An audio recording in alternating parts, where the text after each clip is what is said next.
અને પર્વની શરૂઆત કરીએ મહત્વપૂર્ણ સમાચારથી। આખરે એ ઘડી આવી ગઈ જેની લાંબા સમયથી રાહ જોવાઈ રહી હતી। ગુજરાતની જીવાદોરી ગણાતો એ સરદાર સરોવર ડેમ આખરે સંપૂર્ણપણે ભરાઈ ગયો છે, છલકાયો છે અને પરિણામે દર વખતે જેવી રીતે જ્યારે પણ ડેમ છલકાય એટલે વધામણા કરવામાં આવે છે નર્મદાના નીરના। મુખ્યમંત્રી ભૂપેન્દ્ર પટેલ પહોંચ્યા અને માં નર્મદાના નીરના વધામણા કર્યા છે। નર્મદે સર્વોદયના સૂત્ર લાગ્યા કારણ કે આ એ ડેમ છે, આ એ નદી છે જે ગુજરાતના કચ્છથી માંડી, સૌરાષ્ટ્રથી માંડી દક્ષિણ ગુજરાતના વિસ્તારોને સિંચાઈનું પાણી પૂરું પાડે છે, પીવાનું પાણી પૂરું પાડે છે અને પરિણામે આ ઘડીની રાહ જોવાઈ રહી હતી। હિરેન રાવલ વધુ વિગત આપશે। હિરેન,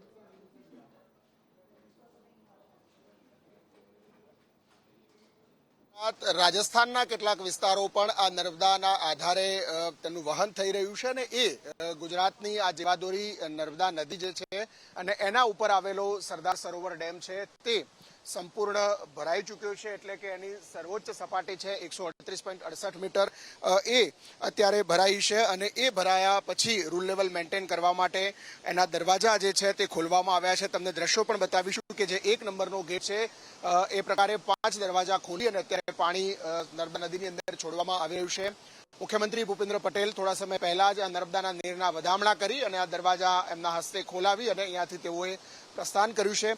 અત્યાર સુધી જોઈએ તો 2014માં આ બાકી જે કામ હતું સરદાર સરોવર ડેમ પર લગાવવાના દરવાજાનું એને મંજૂરી આપ્યા પછી 17માં એ દરવાજા લગાવવાનું કામ પૂરું થયું અને 2019માં પહેલી વખત આ ડેમ છે એ 138.68 મીટર સંપૂર્ણ ભરાયો હતો અને આજે છઠ્ઠી વખત એટલે કે આ ડેમ તેની સંપૂર્ણ કામ પૂરું થયા પછી છઠ્ઠી વખત આજે સંપૂર્ણ રીતે ભરાયો છે। ચાલુ સિઝનમાં પહેલી વખત ડેમમાં આ સંપૂર્ણ એટલે કે 138.68 મીટર પાણી ભરાયું છે। ગયા વર્ષે પણ 1 ઓક્ટોબરના દિવસે ડેમ તેની સર્વોચ્ચ સપાટી પર હતો અને એ પાણી જે છે તે અત્યારે છોડવામાં આવી રહ્યું છે। ઓવરઓલ જો જોઈએ તો ગુજરાત, મહારાષ્ટ્ર, મધ્યપ્રદેશ અને રાજસ્થાન એમ 4 રાજ્યો છે, એ 4 રાજ્યોની આ ભેગી એક આખી યોજના છે સરદાર સરોવર ડેમ અને એની યોજના છે। એના ઉપરથી પાણી અને વીજળી આ બંને જે છે એ 4 રાજ્યોમાં સરખે બાજે જે તે વખતે કરાર થયેલા છે એને વહેંચણી કરવામાં આવે છે। આ દ્રશ્યો છે એનો કેચમેન્ટ વિસ્તાર એટલે કે ડેમનો પાછળનો ભાગ જ્યાં પાણીનો સંગ્રહ થયેલો છે। જે ટ્રિબ્યુનલ છે નર્મદાની એ ટ્રિબ્યુનલ અંતર્ગત એના રૂલ લેવલ મેન્ટેન કેટલું કરવું, કેટલું લેવલ નર્મદા નદીનું આ જળાશયનું હોવું જોઈએ, પાણીનો સંગ્રહ કેટલો હોવો જોઈએ, એ તમામ જે લેવલ છે એના આધારે એનું સંપૂર્ણ સુપરવિઝન અને મેન્ટેન કરવામાં આવતું હોય છે। એના જે દરવાજા છે એ દરવાજા પણ સંપૂર્ણ આધુનિક અને ઓટોમેટિક દરવાજા છે। કોઈ પણ પ્રકારના ઇન્ટરનેટ અથવા તો વાઈફાઈથી એનો ઉપયોગ કરવામાં નથી આવતું। સુરક્ષાની દ્રષ્ટિએ પ્રધાનમંત્રી નરેન્દ્ર મોદીએ 2019માં પહેલી વખત આ દરવાજા છે એ લગાવ્યા પછી જ્યારે પાણી અહીંયા સંપૂર્ણ ભરાયું ત્યારે અહીંયાથી એને રાષ્ટ્રાર્પણ આ ડેમને કર્યો હતો।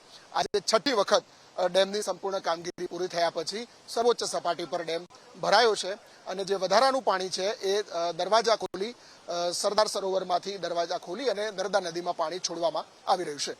એટલે નારિયેળ અને ચુંદરી અર્પણ કરીને અત્યારે આ ડેમને વધામણા કરવામાં આવી રહ્યા છે, નીરના વધામણા કરવામાં આવી રહ્યા છે। સતત બીજા વર્ષે એવું થયું છે કે 1 ઓક્ટોબરે આ ડેમ છલકાયો છે, પણ હિરેન એ આપની પાસેથી જાણવું છે કે 5 ગેટના દરવાજા ખોલવામાં આવ્યા છે તો કેટલી અત્યારે પાણીની આવક છે, કેટલી જાવક છે અને ડેમ સંપૂર્ણપણે ભરાવાને કારણે શું ફાયદો થશે ગુજરાતના ખેડૂતોને?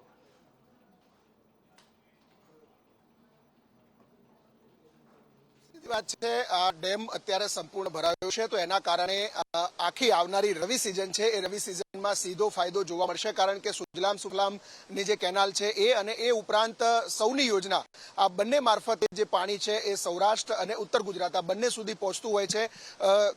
જે ઉત્તર ગુજરાતમાં જે પાણી જાય છે એ પાણી રાજસ્થાનના કેટલાક વિસ્તારોમાં પણ પહોંચતું હોય છે। એટલે આ બંને રાજ્યોના જે વિસ્તારો છે એની પાકમાં મોટી અસર જોવા મળતી હોય છે। પાણીના જળસ્તર ઊંચા આવતા હોય છે। પાણી જે 5 દરવાજા ખોલી અને અત્યારે છોડવામાં આવી રહ્યું છે એ ઓવરઓલ લગભગ 10,000 ક્યુસેક કરતા વધુ પાણી છે એ નદીની અંદર છોડવામાં આવી રહ્યું છે।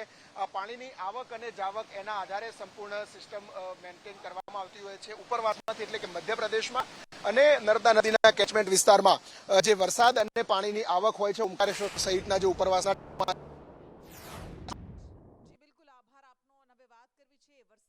જે આ વખતે જાણે કે વિદાય લેવાના મૂડમાં જ નથી એવું લાગી રહ્યું છે। હજુ પણ ગુજરાતમાં 7 દિવસ વરસાદની આગાહી કરવામાં આવી છે, જેમાં કચ્છ અને સૌરાષ્ટ્રમાં આગામી 48 કલાકમાં ભારે વરસાદ વરસી શકે છે।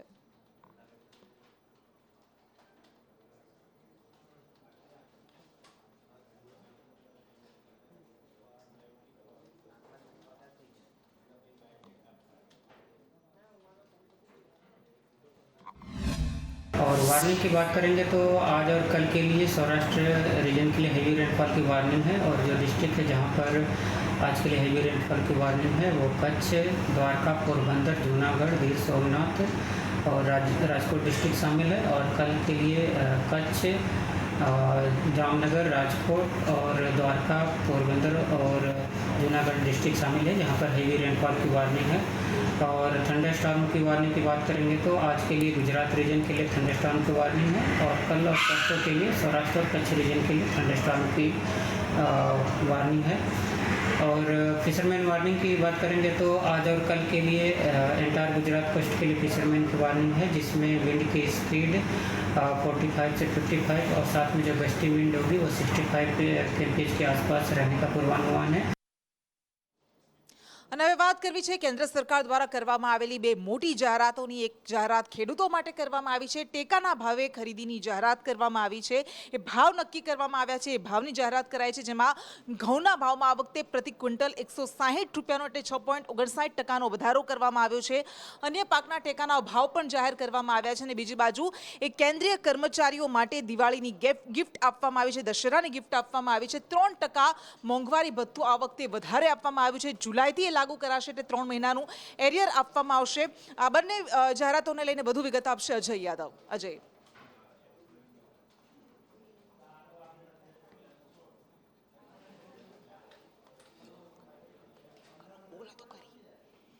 તો કેન્દ્રીય કેબિનેટમાં આ નિર્ણય લેવામાં આવ્યો. પ્રધાનમંત્રી નરેન્દ્ર મોદીની અધ્યક્ષતામાં કેબિનેટની બેઠક મળી હતી અને તેમાં મોંઘવારી ભથ્થાનો નિર્ણય લેવામાં આવ્યો છે. સરકારના નિર્ણયથી 49 લાખ જેટલા કર્મચારીઓને ફાયદો થશે.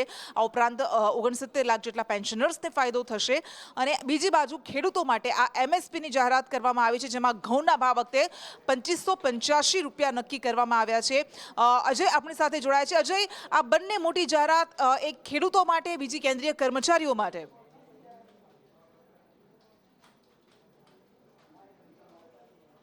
देखिए, निश्चित तौर पे आज केंद्र सरकार की तरफ से या प्रधानमंत्री नरेंद्र मोदी की अगुवाई में जो केंद्रीय कैबिनेट की बैठक हुई उसमें कुल 5 फैसले, बड़े फैसले लिए गए थे, जिसको कहा जा रहा है कि 1,20,000 करोड़ के करीब का ये पूरा फैसला है, जिसमें मुख्य रूप से बात करें कि न सिर्फ किसानों के लिए हित में फैसले किए गए, रबी फसलों की जो एमएसपी है उसका ऐलान किया गया, बल्कि इसी तरह से जो केंद्रीय कर्मचारी हैं उनके 3% डीए बढ़ाने के बारे में फैसला किया गया। इसी तरह से 57 जो नए केंद्रीय जो विद्यालय हैं उनको भी खोलने का फैसला किया गया। मुख्य रूप से अगर बात करें तो केंद्रीय कर्मचारियों के जो 3% डीए यानी जो महंगाई भत्ता है उसको बढ़ाने का फैसला किया गया है। अमूमन जनवरी में और जुलाई में दो ऐसे वक्त आते हैं जब केंद्र सरकार की तरफ से इसमें पुनर्विचार किया जाता है, और इस बार जो विचार किया गया खास करके दीपावली से पहले उसमें 3% डीए बढ़ाने का फैसला किया गया है। और माना जा रहा है कि करीब 1 करोड़ के जो केंद्रीय कर्मचारी हैं, जिसमें मुख्य कर्मचारी भी हैं और पेंशनर भी हैं, उनको सीधे तौर पर इसको फायदा होगा। और कहा जा रहा है कि करीब 10,000 करोड़ से ज़्यादा जो पैसा है कहीं न कहीं सरकार को इस मद में खर्च करना पड़ेगा। हालांकि दीपावली से पहले जो केंद्रीय कर्मचारी हैं उनके लिए बड़ा तोहफा है। इसी तरह से अगर एमएसपी की अगर बात करें तो रबी फसलों की जो एमएसपी है उसको बढ़ाने का फैसला किया गया। इस बार जो केंद्र सरकार की तरफ से पीसी की गई उसमें यह बताया गया कि रबी की जितनी भी फसलें हैं उसमें मुख्य रूप से उनकी लागत कितनी आई है और सरकार की तरफ से एमएसपी पर रेट कितना तय किया गया। तो उसमें मुख्य रूप से अगर बात करें तो गेहूं है, जौ है, चना है, सरसों है और इसी तरह से कुसुम नाम की एक फसल है। तो इन सब की एमएसपी का ऐलान किया गया। इसी तरह से 57 जो केंद्रीय विद्यालय है उनका भी फैसला किया गया कि जहां पे अभी केंद्रीय विद्यालय जिन जिलों में नहीं है वहां भी खोलने का फैसला किया गया। तो 17 ऐसे जिले हैं जहां पे केंद्रीय विद्यालय नहीं है, वहां पर केंद्रीय विद्यालय खोले जाएंगे और उसमें भी एक बड़ा अमाउंट सरकार खर्च करेगी। जी जी बिल्कुल, धन्यवाद તમામ જાણકારી કે લે. અને હવે વાત કરવી છે મોટા સમાચારની. અરવલ્લીમાં અત્યારે વેપારીઓમાં ફફડાટ ફેલાયો છે. ડોક્ટર્સ અને બિલ્ડર્સને ત્યાં આઈટી વિભાગ દ્વારા સતત સર્ચ ઓપરેશન કરવામાં આવી રહ્યું છે. મની લોન્ડરિંગના આરોપ સાથે, મની લોન્ડરિંગની શંકા સાથે આ દરોડા પાડવામાં આવી રહ્યા છે. અને હવે આ સર્ચ ઓપરેશનમાં ઈડીની પણ એન્ટ્રી થઈ છે. એવી શક્યતા છે કે કરોડોના નાણાંની વિદેશમાં ગેરકાયદેસર રીતે હેરાફેરી કરવામાં આવી છે અને પરિણામે મની લોન્ડરિંગ અને ફેમા એક્ટ હેઠળ કાર્યવાહીની શક્યતા અત્યારે જોવાઈ રહી છે. ડોક્ટર્સ અને બિલ્ડર્સની ઓફિસમાંથી અત્યારે દરોડા પાડવામાં આવી રહ્યા છે. આઈટી વિભાગ દ્વારા અત્યાર સુધી આ કાર્યવાહી કરવામાં આવી હતી અને હવે એમાં એન્ફોર્સમેન્ટ ડાયરેક્ટરેટ ઈડી પણ જોડાઈ ગયું છે અને ઈડીની આ એન્ટ્રીથી મોડાસા શહેરમાં અરવલ્લીમાં વેપારીઓને ત્યાં મોટા બિલ્ડર્સને ત્યાં ફફડાટ ફેલાયો છે. સતત 40 કલાકથી કેન્દ્રીય એજન્સીઓ દ્વારા આ સતત તપાસનો ધમધમાટ ચાલી રહ્યો છે. મેરેથોન તપાસ કરવામાં આવી રહી છે અને હજુ પણ આમાં કોઈ કેટલાક મોટા ખુલાસા થાય, ઘટસ્ફોટ થાય તેવી શક્યતા સેવાઈ રહી છે. વધુ વિગત સાથે સંવાદદાતા શૈલેષ પંડ્યા આપણી સાથે જોડાય છે. શૈલેષ, અત્યાર સુધીની તપાસમાં શું સામે આવ્યું છે? જણાવી દઉં કે છેલ્લા 36 કલાકથી અરવલ્લી જિલ્લામાં આઈટી વિભાગનું સર્ચ ચાલી રહ્યું હતું. અલગ અલગ જગ્યાઓ પર સર્ચ હાથ ધરવામાં આવ્યું છે. લગભગ 400 જેટલા કર્મચારીઓ આ સર્ચની અંદર જોડાયા છે. ત્યારે હવે આજના દિવસથી ઈડીની એન્ટ્રી થઈ છે. ઈડીની એન્ટ્રી થવાના કારણે મોડાસા શહેરની અંદર અન્ય બીજા કોઈ બિલ્ડરો, ડોક્ટરો જે તમામમાં ભારે ફફડાટ વ્યાપ્યો છે. કરોડોના નાણાંની વિદેશની અંદર ગેરકાયદેસર હેરાફેરી હોય એ બહાર આવવાની શક્યતા રહેલી છે. મની લોન્ડરિંગ હોય તેમાં એક કાર્યવાહીની પણ શક્યતા રહેલી છે. આઈટીએ કરોડો રૂપિયા જપ્ત કરેલા છે અને કેન્દ્રીય એજન્સીઓ લગભગ 40 કલાકથી તે લોકોની મેરેથોન તપાસ પણ ખાનગી રાહે ચાલુ હતી. ત્યારે ડોક્ટર, બિલ્ડર અને જે કોઈ વેપારીઓ છે એ તમામમાં ભારે ફફડાટ વ્યાપેલો છે. અને અમદાવાદમાં એક પ્રશ્ન, એક મુદ્દો જે માથાનો દુખાવો બની ગયો છે એ છે ટ્રાફિકનો પ્રશ્ન. વારંવાર ગુજરાત હાઈકોર્ટ દ્વારા તેને લઈને સવાલ કરવામાં આવે છે, લતાડ લગાડવામાં આવે છે. આજે ટ્રાફિક પોલીસે ગુજરાત હાઈકોર્ટમાં જવાબ રજૂ કર્યો કે ટ્રાફિકના નિયંત્રણ માટે ટ્રાફિક પોલીસ દ્વારા ખાસ કરીને નવરાત્રિના તહેવારમાં શું કાર્યવાહી કરવામાં આવી છે. વધુ વિગત આપશે જિગ્નેશ પટેલ. જિગ્નેશ,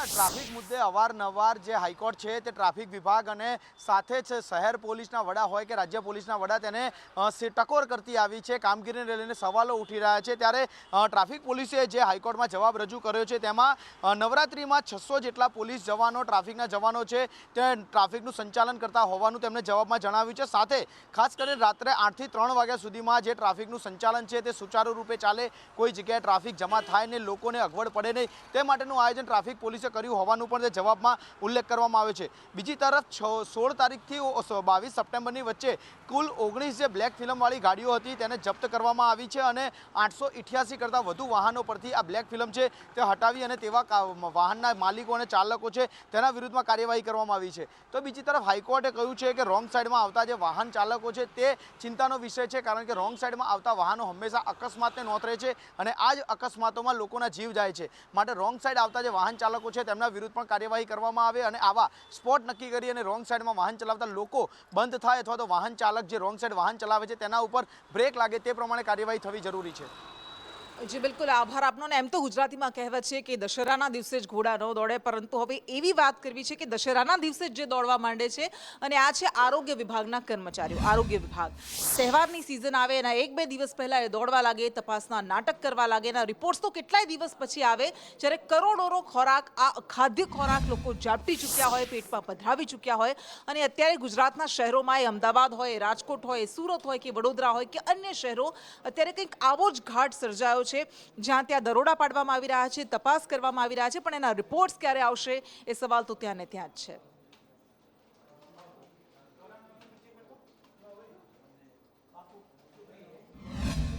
આવતીકાલે દશેરા પર્વની ઉજવણી થશે અને ધૂમધામથી ઉજવણીની સાથે જ ફાફડા જલેબીની પણ જયાફત વડોદરાવાસીઓ માનશે. ત્યારે આરોગ્ય શાખાની જે ટીમ છે હાલ અહીંયા ચેકિંગ ખાતે આવી છે.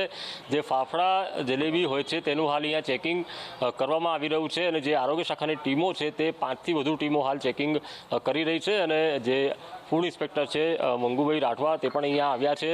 ભાયલી ખાતેની દુકાનોમાં હાલ અહીંયા ચેકિંગ ચાલી રહ્યું છે. ફાફડા જલેબી હાલ તેઓ ચેક કરી રહ્યા છે. દરેક જગ્યાએ હાલ સરપ્રાઇઝ ચેકિંગ કરવામાં આવી રહ્યું છે અને આ ફાફડા જલેબીના સેમ્પલ પણ અહીંયા લેવામાં આવશે અને તેમની સાથે જે ફૂડ સેફ્ટીનું લાયસન્સ પણ રિન્યૂ કર્યું છે કે કેમ તેની પણ તપાસ થશે અને જો ગંદકી હશે તો શિડ્યુલ 4ની પણ નોટિસ આપવામાં આવશે. રાઠોડ સાહેબ, આ ચેકિંગ જે ચાલી રહ્યું છે, હાલ તમે ભાયલી ખાતે અહીંયા દુકાનોમાં આવ્યા છો, કેટલા દિવસથી ચેકિંગ ચાલે છે, અત્યાર સુધી કેટલાને નોટિસ આપી છે, શું સામે આવ્યું? દશેરા અંગેની નવરાત્રિ સ્ટાર્ટ થઈ છે ત્યારથી કામગીરી કોર્પોરેશન દ્વારા હાથ ધરી દેવામાં આવે છે. આજરોજ કાલે દશેરો છે તો જલેબી ફાફડા નમૂના લેવાની સૂચના છે ગાંધીનગરથી, તો નમૂના લેવાની કાર્યવાહી ચાલુ છે. પછી આના રિપોર્ટ ક્યારે આવે છે? 14 દિવસમાં રિપોર્ટ આપતો હોય છે લેબમાંથી. અત્યાર સુધી કેટલા લોકોને નોટિસ આપી છે? સામે આવ્યું છે ખરું કોઈને નોટિસ આપી હોય? એવું તો ખ્યાલ નહીં, પણ કાર્યવાહી ચાલુ છે નમૂના લેવાની. નમૂના આપી દીધા છે નમૂના લેવાની કાર્યવાહી ચાલુ છે. અને આવતીકાલે પણ આ કાર્યવાહી ચાલુ રહેવાની? કાલ તો રજા છે, સાહેબની સૂચના હશે તો કાર્યવાહી કરવામાં આવશે. એટલે આજે તો આખો દિવસ ચાલશે? આજે આખો દિવસ ચાલશે. હાલ આરોગ્ય વિભાગની જે ટીમો છે ચેકિંગ કરી રહી છે અને હાલ અહીંયા જે ફરસાણ હોય કે તમામ જે ચીજ વસ્તુ હોય ત્યાં અહીંયા ચેકિંગ ચાલી રહ્યું છે ફાફડા જલેબીનું, અને તેમની પાસે લાયસન્સ પણ રિન્યુ છે કે નહીં તેની પણ તપાસ કરવામાં આવી રહી છે. કેમેરા પર્સન નિકેશ વોડન સાથે કુણાલ શર્મા, સંદેશ ન્યૂઝ, વડોદરા. આગાહી છે એટલા માટે વેચાણ ઉપર તો અસર થશે જ, અને આજે પણ વરસાદની આગાહી છે અને કાલે પણ વરસાદની આગાહી છે. એના કારણે અમે કોઈ અગાઉથી સ્ટોક કે એવું કંઈ કરેલ નથી. જો અને વાતાવરણ છે ખરાબ છે, એના માટે જો વસ્તુ ઉપર અસર પડે તો અમારી ક્વોલિટી ઉપર અસર પડે. એટલે અમે એટલે આ કાર્યવાહીને લઈને તો સવાલ ઉઠે જ છે, શંકા હંમેશા જન્મતી રહે જ છે, પરંતુ આ બધા વચ્ચે એક કરોડોના ફાફડા જલેબી જે ગુજરાતીઓ ઝાપટી જતા હોય છે અને આ વખતે તેમાં એટલો બધો વધારો થયો છે. 1100-1200 રૂપિયા પ્રતિ કિલોએ ફાફડા અને જલેબી વેચાઈ રહ્યા છે. કેટલીક જગ્યાએ 600 થી 700 રૂપિયા ભાવ પણ છે. પણ આટલી બધી મોંઘવારી છે તેમ છતાંય ગુજરાતીઓ ફાફડા જલેબી તો ઝાપટશે જ. અમદાવાદીઓ ફાફડા જલેબી નથી ખાતા તો તેનો દિવસ અધૂરો હોય તેવું લાગે છે, અને તેના માટે જ અમદાવાદીઓ મોટા પ્રમાણમાં આ દિવસમાં ફાફડા જલેબી જે છે તે ખાતા હોય છે. અલગ અલગ ભાવો આ વખતે સામે આવી રહ્યા છે. આ ડબલ સિઝન છે તો વેપાર ઉપર તેની કેટલી હશે? આપણે 1140 રૂપિયા કિલો, જલેબી 1240 રૂપિયા કિલો. સિઝન ડબલ સિઝનના હિસાબે ધંધામાં ખૂબ જ અસર પડી છે. લોકો ખરીદી કરવા ઓછા આવે છે. અમારો મેઇન ધ્યેય છે ફૂડ ક્વોલિટી, સારી ક્વોલિટી અને સારી ગુણવત્તાવાળો માલ આપવાનો. ડબલ સિઝનના કારણે વધારે પ્રોડક્શન છે તે કરવામાં નથી આવ્યું, પરંતુ ભાવ આ વખતે આસમાને હોવાનું સામે આવ્યું છે. કેમેરામેન કુંતલ મહેતા સાથે કશ્યપ જોશી, સંદેશ ન્યૂઝ, અમદાવાદ. કોંગ્રેસના અગ્રણી નેતા રાજકોટના પૂર્વ ધારાસભ્ય ઇન્દ્રનીલ રાજ્યગુરુ ખોડલધામના નોર્થ ઝોનમાં ગરબામાં ભાગ લેવા માટે પહોંચ્યા હતા અને એ સમયે તેઓ ગબડી પડ્યા. આ વિડીયો હાલ સોશિયલ મીડિયામાં વાયરલ થઈ રહ્યો છે. ગાયક કલાકાર દ્વારા મહાદેવનું ભજન શરૂ કરવામાં આવ્યું હતું. ઇન્દ્રનીલ રાજ્યગુરુ એટલા જોશમાં આવી ગયા, એટલા તાનમાં આવી ગયા હતા કે બે સ્ટેજ વચ્ચેની જગ્યા તેમને દેખાય નહીં અને તેઓ ગબડી પડ્યા હતા. જો કે આ ઘટનામાં કોઈ ઈજા તેમને નથી પહોંચી.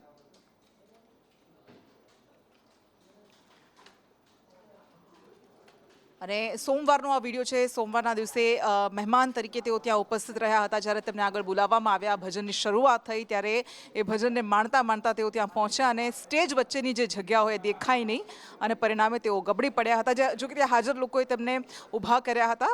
આ ઘટનામાં તેમને કોઈ ઈજા નથી પહોંચી. ઇન્દ્રનીલ રાજ્યગુરુનો આ વિડીયો હાલ ખાસો વાયરલ થઈ રહ્યો છે.